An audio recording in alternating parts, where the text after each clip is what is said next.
Welcome to Threatpost Now. This is Lindsay Welch with Threatpost, and I'm joined today by Ronnie Tokazowski, who is the Senior Threat Researcher with Agari. Ronnie, thanks so much for joining me today. Yep, thanks for having me on, Lindsay. Great. Well, a lot has changed over the past year, including us being remote, but a lot has also changed on the security front, and particularly as it relates to business email compromise, or BEC, which is, an extremely kind of, prevalent email attack that we're seeing and we have seen over the past few years. So, BEC continues to kind of be a thorn in the side of companies right now, especially during the pandemic. Is that what you've been seeing lately? Yeah, that's very much what we've been seeing lately. And just with everyone being more remote, everybody being working from home, it's like email security is even more important now. BEC just in general is just constantly going up and up, and as more scammers realize it's easier to ask for money than it is to go and try and get somebody to click on a piece of ransomware, we're just going to keep getting more and more losses on this. Right. And I think, the lack of sophistication that's needed on the cyber criminal front is kind of part of what makes this so dangerous. Although, there can be more sophistication in certain attacks, but it's certainly an easy attack to launch, and people continue to, fall victim to it. So definitely dangerous for sure. Yeah, and the interesting thing is, like, a lot of the tools that they're using is they're not using like really weird, sophisticated hacking tools and everything. A lot of times they're using regular lead generation services, just like our marketing teams use and everything. And the reason that they use that is so that they can go and figure out, okay, I'm going to target a controller of this account. I'm going to go and target this CEO, or I'm going to go try and send a phishing email to this CFO and see if I can get money out of them. And again, it's just as simple as, hey, can you wire something for me? Okay. That's your BEC attack, as opposed to trying to go and make a new strain of malware on that. Right. It's almost like easy money for sure. So and it actually, as you mentioned, that it's funny that you use the word easy money, because on the ground, that's what scammers call this. Is they call things like this, things like unemployment fraud, easy money. That's actually the exact word that they use for this. Right. Yeah, that's funny. I'm curious if you've seen any like more pandemic related types of hooks being used in BEC lures, speaking of unemployment fraud, or whether it's kind of been the continual, romance scams and some of the other things that we've seen in the past. Are you seeing anything new crop up due to the pandemic? Yeah, so specific to COVID-related themes, one of the things that we saw was a group of ours called Cosmic Links. And for a little bit of background on them, they're a BEC group that we believe is out of Russia.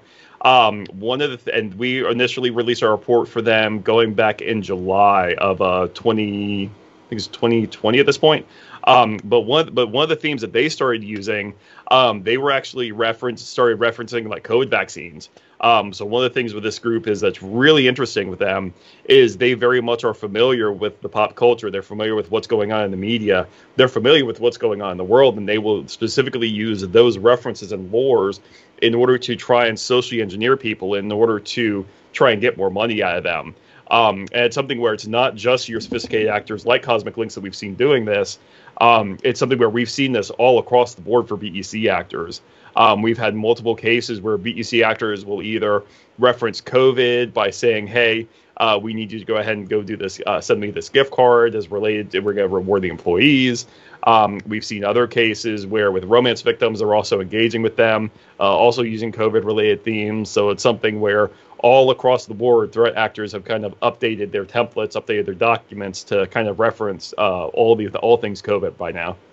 Yeah. I'm curious, can you walk us through what a particular email attack would be, looking at, for instance, if a lure about vaccines was used, what would kind of the attack vector be, and or the attack lure be in that situation? Mm-hmm. Yeah, so for the case of BEC, a lot of the way that the lore works is they'll say, hey, here's this vaccine and whatnot. We're trying to go and do other related things just around trying to get this money moving. And especially in the case of Cosmic Links, they would go ahead and make references to that. And by making references to that, they would use that as a way to help build up the rapport, build up the way that they were working, in order to try and get more money out of the people. And specifically with Cosmic, that's one of the things that they would do is by using things like the COVID vaccines, they would try and build that rapport and kind of build that relationship and build that trust with your user. And something where by building that trust, they were able to start manipulating and socially engineering people in order to steal more money, from them, essentially. Right. And I'm sure with kind of heightened anxiety and stress about COVID-19, it's unfortunately a perfect way to, play on people's emotions and really stable down that, the fact that this lure will actually work.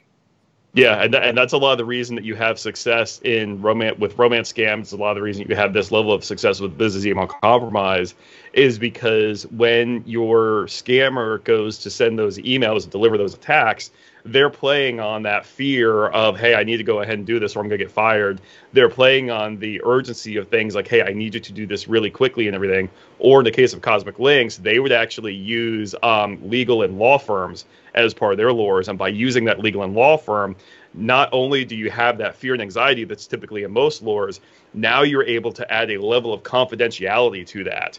And that's one of the biggest things, one of the most interesting things that we saw with Cosmic Links was they are able to play on that confidentiality of it.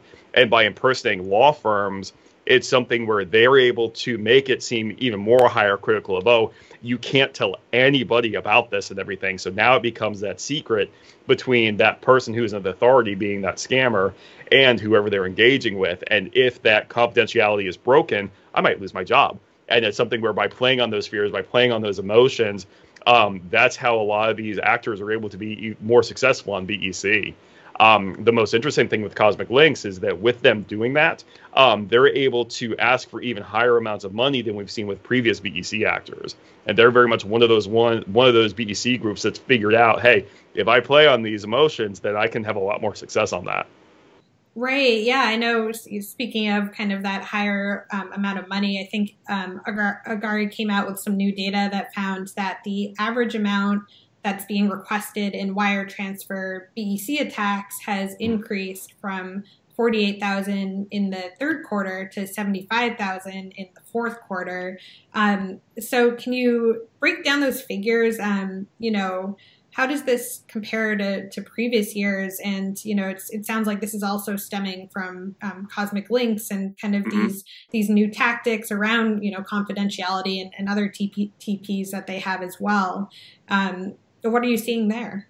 Yeah, so I've been tracking BEC since about 2015, and in previous years, it was something where you might have an actor who'd ask for like $10,000 here, or $5,000 here, and initially in the BEC threat landscape, they would ask for smaller amounts. And the reason they were doing that back then was because they were just trying to test the waters and trying to see how successful they would be. As time has progressed, they've discovered that they can start asking for more and more money. And that's what we're seeing here is we're seeing this constant growth and this constant development of it. Going back for numbers that actually came out of IC3 to kind of help back up our data on this, IC3 released some stuff go back in 2019 that Business Email Compromise was responsible for over $26 billion in losses. And that's not, hey, an attempt here. That's like actual money that went out. There's a victim tied to every single penny of that. And when you expand that out even more, that doesn't include things like romance scams. It doesn't include things like check fraud. That doesn't include things like the gift card fraud side of things. So the problem with Business Email Compromise is, I hate to say it, but we're really much in the infancy of just understanding how this crime works. And we're in the infancy of actually responding to a lot of this stuff and everything. And in the case where we could go and look at historically the last 5 years, $26 billion went out and everything, the losses are just going to keep going up from there. And when you actually start comparing it to other types of cyber attacks, such as ransomware, or like the emo takedown that most recently happened, or I'll even throw Game Over Zeus in there too. With a lot of those scams and a lot of those attacks that got taken down, many of the numbers that have been thrown around would maybe be $100 million here, $250 million here. as damages as a result of taking those down and everything. And for me, at the end of the day, I really struggle with that because it's something where I'm like, it's great that we went and took those ransomware attacks down, and it's great that we went and protected $100 million and everything. But on the business email compromise side, it's like we have losses in the billions. We have victims all across the globe on this stuff, and with the number from IC3, I think it was like 90% of the globe that they said that was affected on that. Going back specifically to Cosmic Links, we've actually seen them target 52 different countries on this. And we've actually seen them writing, and when I say this, they've actually written native French, Japanese, English, and Finnish. I mean, that's just the couple instances that we've seen. And when I say native, I'm not talking like, okay, it's someone who's trying to translate it using Google Translate. It's we give it to somebody who is fluent in that language, and they're like, yep, that's exactly how that certain word and that certain grammar should be. So right now, with the losses and everything, it's something where it just keeps going up and up and up. And it's, as it stands right now, there's really nothing stopping it from to continue going. And that's what scares me, keeps me up at night, is just seeing all this damage from business email compromise and realizing, okay, we just had $26 billion over the last 5 years that went out, and trying to put that into context and everything when you start relating to a lot of other crimes out there as well. Yeah, I think you bring up a good point, which is that, law enforcement and even, the media, I mean, I can speak for my own industry, but, and other industries pay a lot of attention to the ransomwares and the Emotets of the world. And BEC, I mean, it gets left in the dust a lot just because of how, kind of simplistic maybe, or easy it is to launch. What do we need to do to kind of get more on the defensive side against this type of attack? I think the first thing that we need to do is we need to start understanding how this works. And the reason I say that is because with a lot of people, and this is something where I see this in media all the time, when people go and try and address business email compromise, they address it as just this little piece of the email and everything. What they fail to realize is they don't account for the things like the bank account that's inside of that. Where did that bank account come from? Almost 100% of the time, and that we've seen, that's either a money mule or a romance victim. How did that romance victim now get engaged with and everything? That romance victim is now dealing with this scammer over here. So now this business email compromise that you're looking at now becomes a case of romance scam. And looking at and some of the studying that we've done over the years, looking at other type of related scams too, the same actors aren't doing just BEC. They're also doing check fraud. They're doing money laundering. They're forging documents. They're forging passports. They're forging government information. They're doing unemployment fraud. They're doing W-2 fraud. They're doing IRS scams.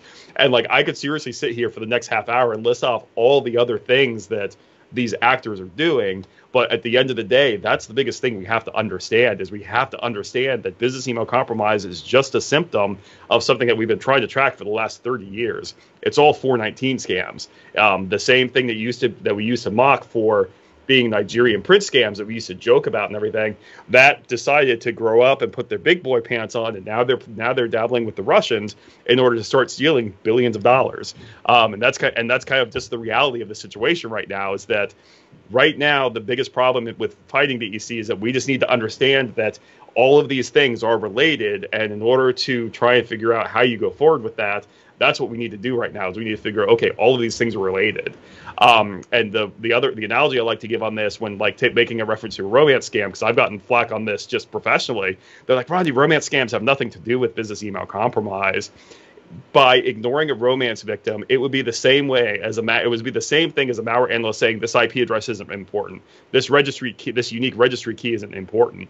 At the end of the day, that's all infrastructure, and it's something where unless you fully understand that holistic view of that, you're gonna make no headway on it. And that's how we have to think of BEC going forward, is kind of that holistic view, if you will.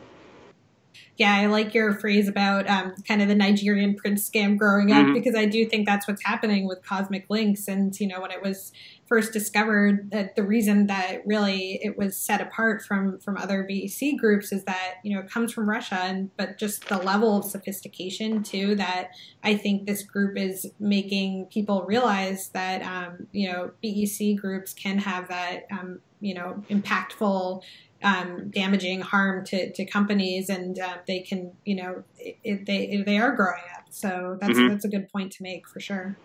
Yeah, and one of the interesting things with Cosmic Links to kind of play on their level of sophistication, they understand, or from our perspective rather, they understand how email, they understand how a lot of these security processes, they understand how a lot of this infrastructure works. And what I mean by that is, as network defenders, we have certain specific things that we will go and look at in order to define if something is a malware attack or whatnot. So or if something is a little fishy. And with Cosmic Links, one of the tactics that they've started using recently, is trying to impersonate secure Amazon infrastructure. They're starting to impersonate a lot of that infrastructure in order to make it look like, yes, this is more legitimate. So that when it gets into your user's inbox, and they look at the subject and they look at where it came from, like we tell every single user to do, it's like, oh, it's a secure, it looks like it's coming from Amazon. I know Amazon, they're a company. I buy stuff on there all day long. I bought stuff on there from Amazon the other day and everything. So it's like we all know what Amazon is. And even before that and everything, they were very much doing the same thing. They were impersonating other secure email gateways, and by building on that level of trust, that's what Cosmic Links has figured out. Is they figured out that, hey, we can start going further on that level of trust, and if we gain enough trust, we will be successful. So they're playing on the fear, they're playing on the trust, and they're playing on the confidentiality, and that's the scary thing with Cosmic Links compared to a lot of other BEC actors, is they aren't necessarily playing on those same emotions and those same human aspects, if you will. Yeah, I'm curious, do you see more Cosmic Links type BEC groups cropping up in the future that will continue to have this level of sophistication that we should be on the lookout for? I want to tell you, I really, really, really, really, really, really hope not. But unfortunately, the reality of the situation is, yes, we're going to see more people doing this.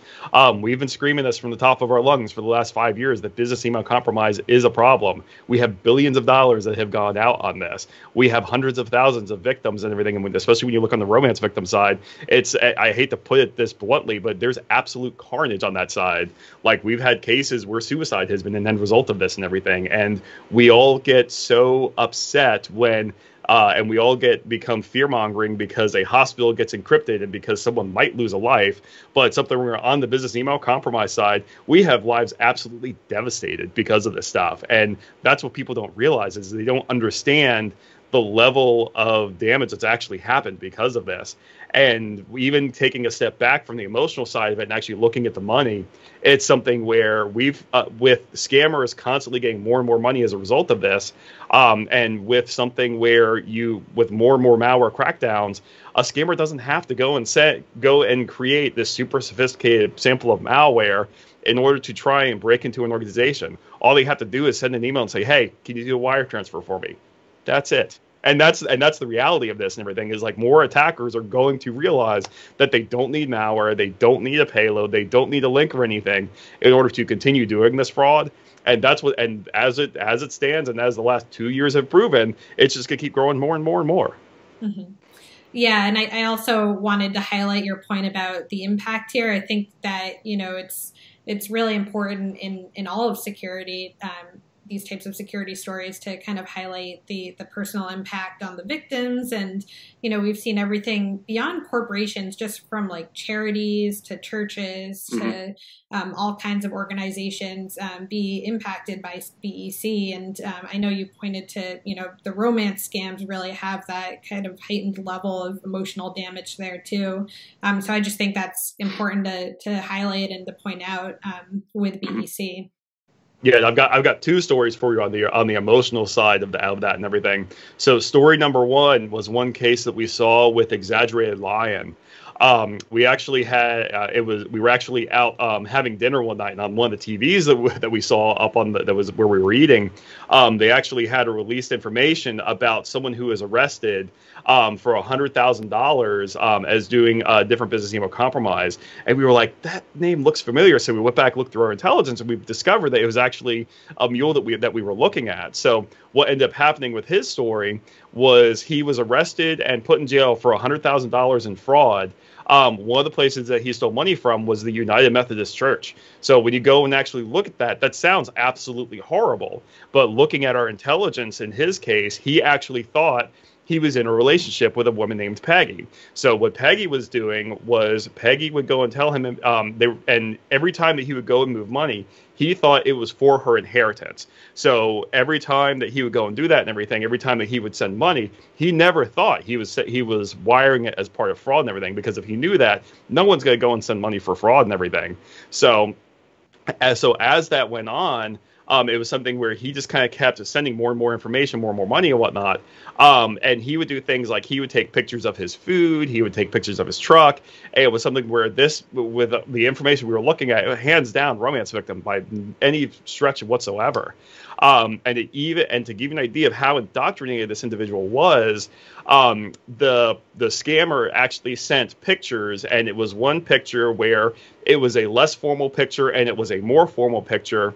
And the romance victim actually had a preference of the type of clothing that the person he thought he was in a relationship with. He actually preferred the less formal version of it, because this individual was in a not that he was in a more impoverished area, but he was in a more rural area. So it was something where he just preferred to let someone who was less formal. And that victim actually went, and in doing that, the scammer actually convinced him to go take a check from 3 states away, deposit that into his bank account, wait for the money to clear, and then he sent $15,000 in cash in a FedEx box to another state, for the sole reason that he couldn't get to a Bitcoin ATM 2.5 hours away. So it was something, where that's how far these people are indoctrinated. So story number 2, and kind of reminiscing back to before COVID, back when we used to meet in person, we also did some work with, I got in an Uber drive, in an Uber at Black Hat. And it was something where I got to talking with the person who was a driver, explain what I do and everything. I'm like, I work with romance victims. This is a part of this type of crime I fight. She's like, funny that you mentioned that. So she told me her life story. And in talking with her, she was in a romance scam for 10 years. She ended up losing her husband, lost her family, lost her house. Her kids never wanted to talk to her again because of everything that happened. And the reason she was an Uber driver was because she had nothing else. She couldn't go. Her credit was shot by that point. I asked a little bit of a personal question and everything. I'm like, what made it so enticing for you to go and click into that? And one of the things that she had told me was, she kind of got really quiet there for a second.